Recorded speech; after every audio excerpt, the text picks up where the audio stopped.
Welcome to the American Citizens Abroad podcast. I'm Michelle, and today I'm chatting with Dr. P of Crimson Coaching. Welcome, and thanks for chatting with us today. Hi, Michelle. Thank you so much. I'm so glad to be back on the podcast. We're so happy to have you. We spoke back in 2020. For those in our audience who may not know you, could you tell us a bit about Crimson Coaching and what services you offer? So, in many ways, Crimson Coaching and I are pretty interchangeable. I do probably 98% of the academic tutoring, test prep, and college counseling that Crimson Coaching offers. So, what does that mean?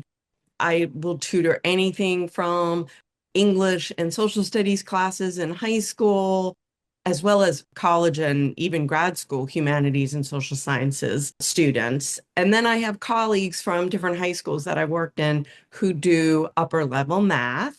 The test prep side is mainly SAT and ACT, but also some GRE, IC for those people who are applying to private high schools, as well as some test anxiety reduction, which sadly has seen an uptick probably in the past 5 years since we've talked. I do executive function coaching, which sort of helps students with time management, organization, study skills, which again had been a weakness even before 2020, but definitely during COVID, a lot of those weaknesses became even more apparent. And then the college counseling side of the business, college counseling to 8th through 10th graders involves things like helping families pick appropriate courses for highly selective college admissions later on, guiding them on extracurricular and summer planning. And then by the time they get into 11th and 12th grade, it's really about building an appropriate college list for students. And then finally, at the very end of the process is college essay coaching and interview coaching for students. And then this year, I'm really psyched to bring back college essay boot camps. I had offered them through another organization during COVID, and they're really sort of a low cost way for students to get started on that. So I have one college essay boot camp in July and a second boot camp in August. And then finally, I also do some impact project mentoring, independent, student-led, student-directed extracurricular so that students can really manifest not only their passions, but also their maturity during the college admissions process. But many of them need a mentor to help them do that. And so that's part of what I do. It's a little bit of a lot, and it keeps me busy. And luckily, I love what I do. Since we last spoke, a lot has happened with college admissions. Let's start with the return to mandated testing by highly selective colleges. Could you explain what has changed? Absolutely. So many people know that most colleges in the United States went test optional. They abandoned requiring the SAT and ACT for admissions during COVID. Very few schools, Georgetown University actually never suspended. And then some schools, like the University of California and California State University system, as well as smaller liberal arts schools like Pitzer and Reed College, went completely the opposite direction and they're test blind, meaning they won't even look at a test score even if you submit it. Starting in around 2022, when testing became more available to most students, you saw especially STEM related schools like Massachusetts Institute of Technology and Georgia Tech re-mandating the test scores, saying that standardized tests really help them better assess academic preparedness and to identify socioeconomically disadvantaged students who may lack access to more advanced coursework in their high schools. But the largest shift really occurred late last winter when most of the Ivy Leagues, notable holdout was Columbia. There was another school, University of Chicago, that is still test optional. But Dartmouth, Brown, Penn, Princeton, Cornell, Stanford, Yale, my own alma mater, Harvard, now mandate some form of standardized testing. For the vast majority, though, of schools that are still test optional, I still really want to emphasize to your listeners that students who do apply with scores are accepted at higher rates than students who don't submit scores. So even when the school is still test optional, it's important to remember that your admission chances go up when you submit a score. And for a lot of majors, as well as scholarships, you must submit scores, which is often not really told to 10th and 11th graders, and they only find that out in 12th grade, and then they sort of have to scramble to take a test. My big advice is definitely take either the SAT or ACT if you'd like to go to college in the United States. Another big change has been with the SATs. Could you explain what is new? Well, your international listeners have been experiencing the new SAT for 2 years now. It actually, the new digital SAT that's in a completely digital format debuted internationally a year before it debuted in the States. It's a shorter test overall. So the test went from about 3 hours to about 2 hours and 14 minutes. And the reading passages are much shorter, which of course most students really like. There used to be a reading, a writing, which is mostly grammar, and then two math sections. One, a calculator was allowed. The other one, a calculator was not allowed. Now there are two sections with two modules each. First, reading, writing modules 1 and 2, a break, and then math modules 1 and 2. Students love that you can also now use a calculator on both modules in the math. So those are most of the big changes that students will see. But the biggest change sort of to the test overall is that it's an adaptive test, which means depending on how well you do on the first module in each section will determine whether you get the harder or the easier module 2 in each section. Of course, I always recommend to students to try to do the best they can in that first module because it's only by getting the harder second module that you can unlock the key to the highest scores on the test. So there are other changes to question types and content distribution, but those are really the biggest changes that SAT students will see. And there are changes happening with the ACT in 2025, 2026. What will those be? There are.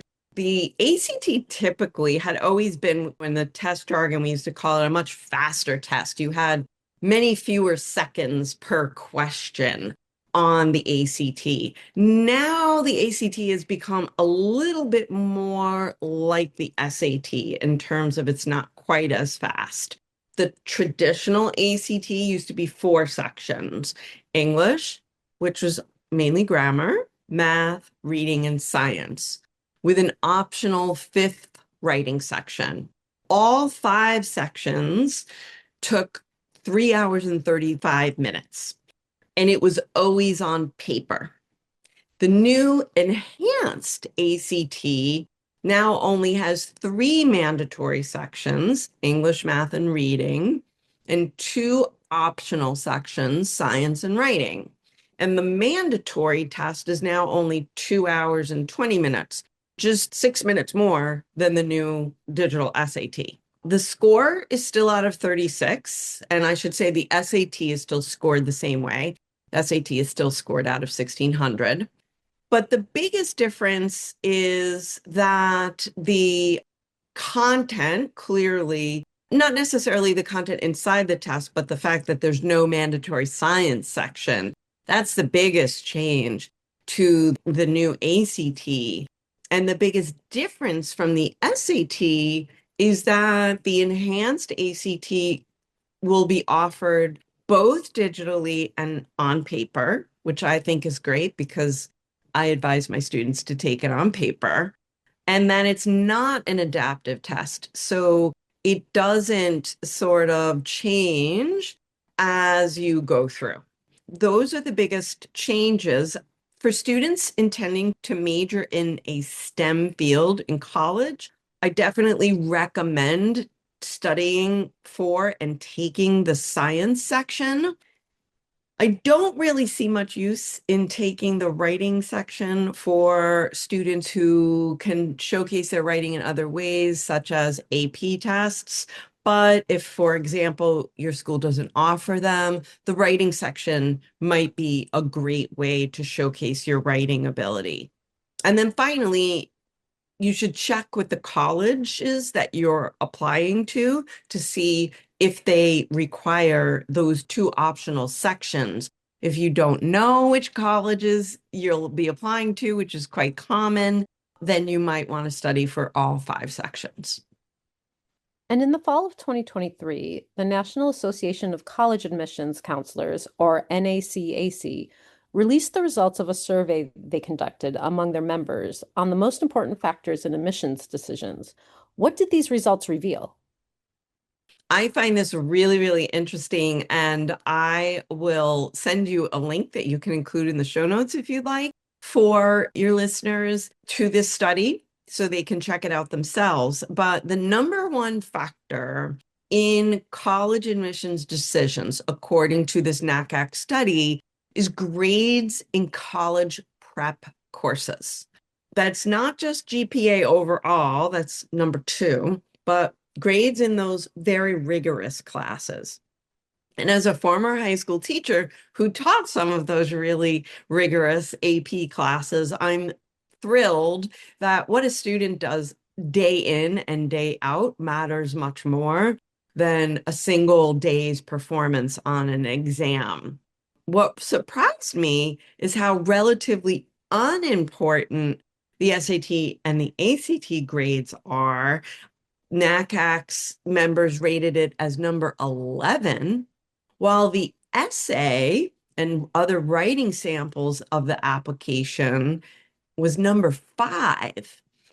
Numbers 4 and 6, positive character attributes and the student's interest in attending, respectively, are also two things that students can demonstrate through, say, supplemental essays. As a college counselor, I'm really recommending that my own students really pay attention to crafting those writing samples with a lot of care, especially when they are applying to the most highly selective schools. What are the trends in university applications? Are more or less students applying? What type of universities are students applying to, state versus private schools, Ivy League, etc.? Yes, yes, and yes. Basically, the trend since COVID is huge. There has been a 32% increase in applications over the period 2020 to 2024. Not surprisingly, it's not because there's 32% more students, it's because each individual student is submitting more applications. Part of that is because the Common App just makes it so easy to do. It's also because of the declining acceptance rates at the most highly selective colleges. And this is sort of a little bit like a chicken and egg problem, right? The more applications we have, and if the numbers of possible seats at a university remain the same, clearly the acceptance rates will go down. But as those acceptance rates go down, students feel like they need to apply to more and more colleges in order to ensure that they get in somewhere. That's responsible for a lot of what many think is the insanity of college admissions in the 2020s. Some other big trends are, you may have heard, in 2023, the Supreme Court of the United States struck down affirmative action in the Students for Fair Admissions test case. Now, colleges and universities are prohibited from seeking information on an applicant's race or ethnicity. Some states, Colorado, California, Maryland, Virginia, have actually abandoned legacy admissions where the children or other family members of alumni get preference during the admissions process. Certain liberal arts colleges, namely Amherst and Wesleyan in New England, have also abandoned legacy privileges. A really recent trend is called direct admissions, where students don't even need to submit an application and are offered admissions to certain colleges and universities based on their GPA, class rank, and or test scores alone. There's been a huge rise of this through the Common App portal alone. More than 300,000 students received direct offers of admission to some 70 colleges based on those attributes. So that's really great in sort of getting students who might not be applying or applying to those schools. Like every other facet in modern life, AI, artificial intelligence, has also crept into the college admissions space in various ways. About 50% of college admissions departments at universities are using AI tools to review applications more efficiently, to communicate with applicants through things like chatbots, to assess transcripts and things like that. Actually, in India, so this isn't quite the United States, but I bet it's going to come to a US university near you soon. In West Bengal, AI has been used to combat fraudulent applications. And sadly, as we know as educators, unfortunately, students do use AI tools to write their application essays. I don't recommend that because I think it's pretty obvious as a reader of such essays at the college level when students are doing that, but that's how AI has been transforming admissions. Because of these efforts, schools have really tried to get around the typical college essay by requiring things like portfolios of creative or of academic work, examples of graded class assignments to assess students' writing ability. For example, Princeton University asks for past writing samples with teacher feedback as evidence of students' abilities to think and synthesize information.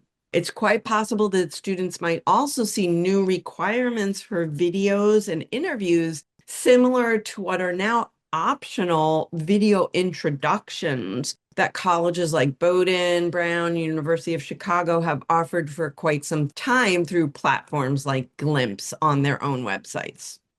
Do you have any tips for US citizens who are applying to US universities from overseas? My biggest tip is apply. Colleges want a diverse student body. And because of recent political changes upending the student visa system, American citizens who live abroad represent an international population that's immune from the current political environment. As non-citizens, either leave the country or decide not to apply at all, I think that the chances for American citizens who live abroad to get into some of the most highly selective universities are better than ever.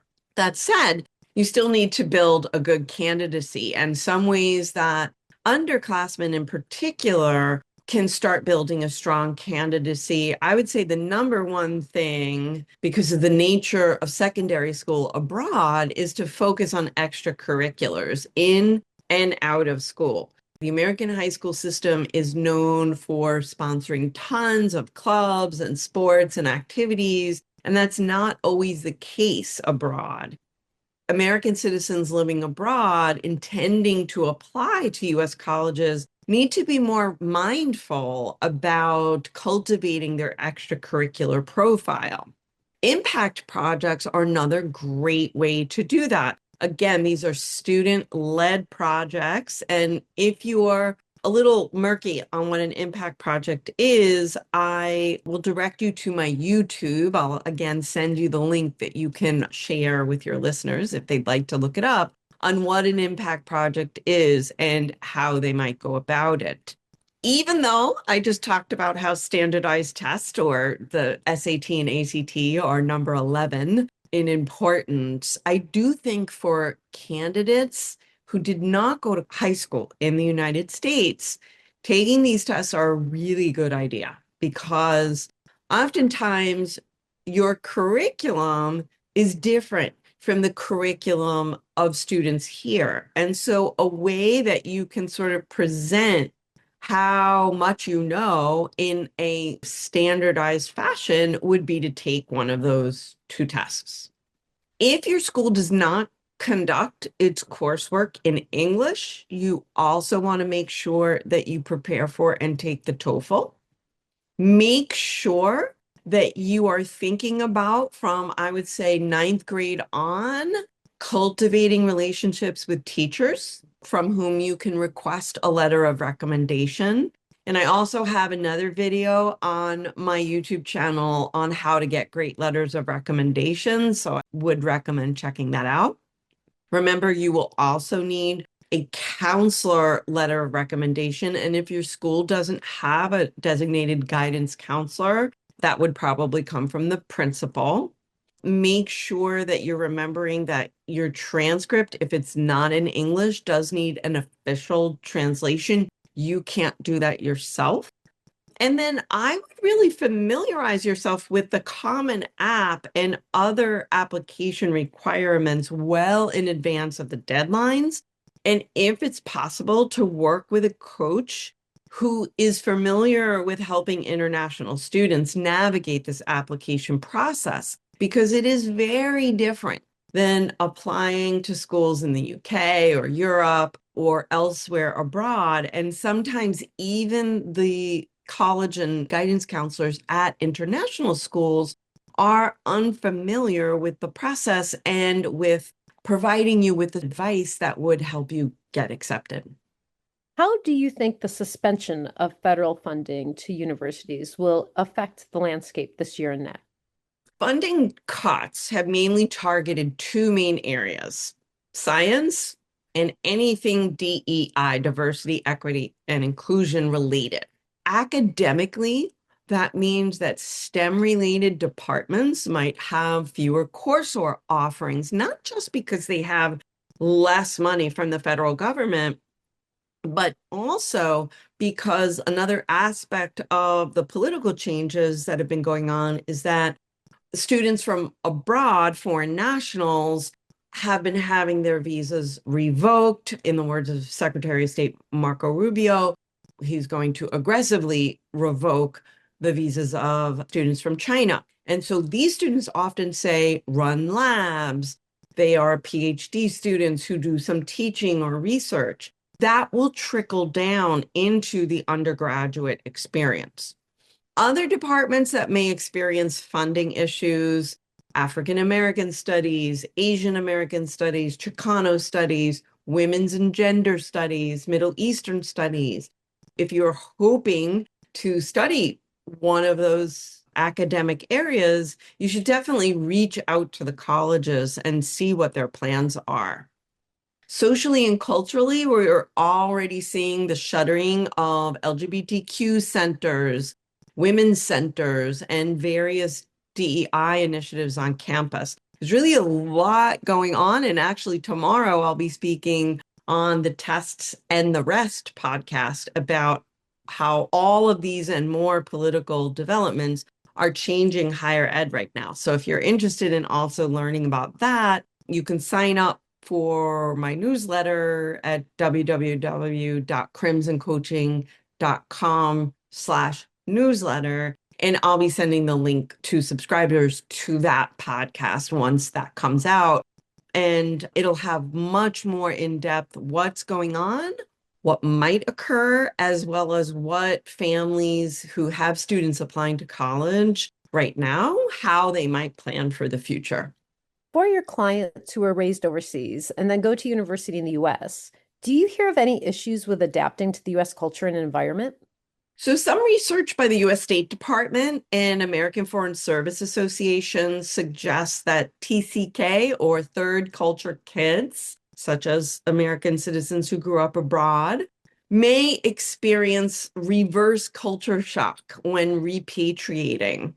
My students in general have spent holidays with American grandparents or are very much global citizens. This has not seemed to be an issue.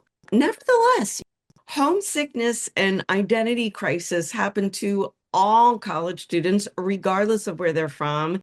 It would make sense that for American citizens whose home might be thousands of miles away, these might be even more acute issues. Before coming to study in the US, I really advise students to identify and build a support system that can nurture you in good times and bad.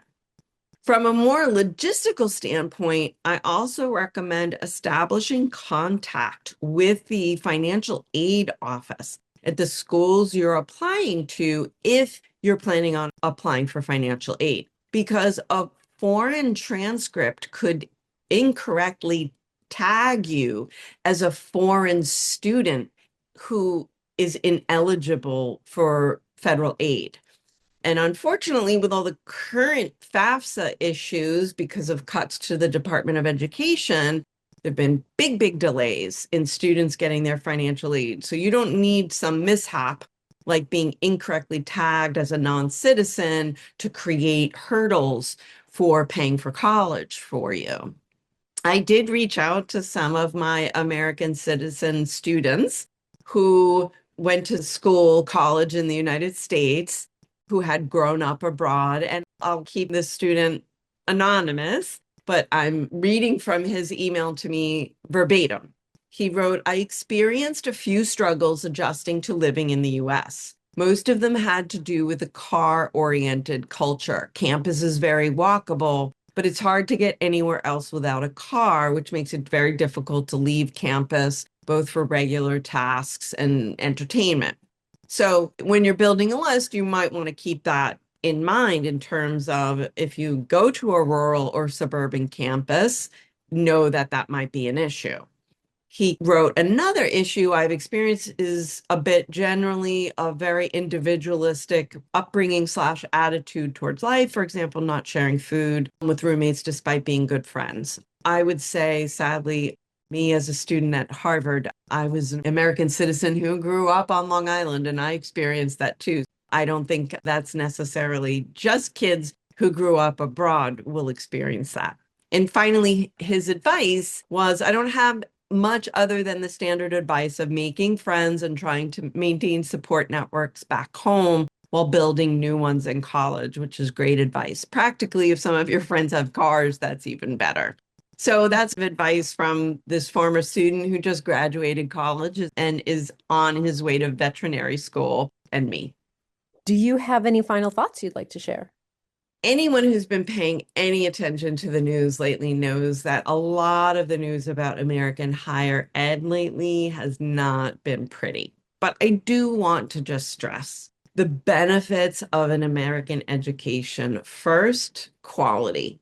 There's a reason why so many students from around the world want an American degree, because our universities are tops, bar none.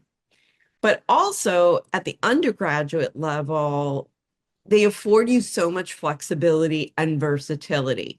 You could major in art and become a doctor, like one of my classmates from Harvard did. This type of broad-based liberal arts education is not really known in many other places in the world and is also very attractive to 16, 17-year-olds who are understandably worried about narrowing their focus so early in life. I would also say that the flexibility and versatility that the colleges offer are also traits that Americans who live abroad have cultivated throughout their young, short lives. And so they make incredibly compelling candidates to admissions officers. As I said before, I think that this fall and the next few years, because of these political changes, will make the international experiences of American citizens who have lived abroad especially attractive to universities whose foreign student populations will likely pursue higher education elsewhere. And finally, I'll just say that I'm delighted and honored to serve as a resource for the ACA community. I've delivered several webinars over the years. This is my second time on the podcast. So please don't hesitate to reach out directly to me via email at info@crimsoncoaching.com. And if you think that I might be able to help your family navigate the college admissions process, you can either email me there to set up a consultation or go directly to my website, www.crimsoncoaching.com/contact to set up a half-hour complimentary consultation. Thank you so much for taking the time to chat today. Thank you, Michelle. It was really my pleasure.